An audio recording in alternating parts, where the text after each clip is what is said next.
নবীজি বলেছেন কিয়ামতের দুইটা মেজর সাইন, দুইটার মধ্যে একটা হচ্ছে আনতারাল হুফাতাল উরাতাল আলাতা রিয়াশা ইয়াতাতাওয়ালুনা ফিল বুনিয়ান।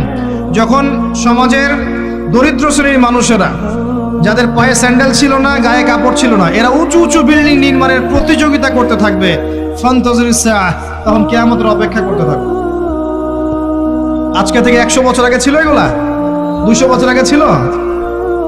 সুবহানাল্লাহ। আর কোন সাইনের জন্য অপেক্ষা করছেন?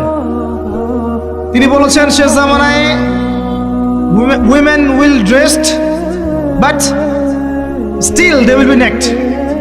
মহিলারা কাপড় পরবে, তারপরেও তারা নগ্ন থাকবে। আপনি ঢাকার শপিং মলে যান, আপনি দেখেন। আর কোন সাইনের জন্য অপেক্ষা করছেন? শুধু ঢাকা কেন, গ্রামগঞ্জে ছড়িয়ে পড়েছে এগুলো, এখন গ্রামেও ছড়িয়ে পড়েছে। গ্রামে আরো বেশি দেখা গেছে মাশাআল্লাহ। গ্রামে গিয়ে আমরা হতভাগ, সুবহানাল্লাহ। গ্রামের মেয়েগুলা, গ্রামের মেয়ে ঢাকা শহরের মেয়েকে পার করে ফেলেছে।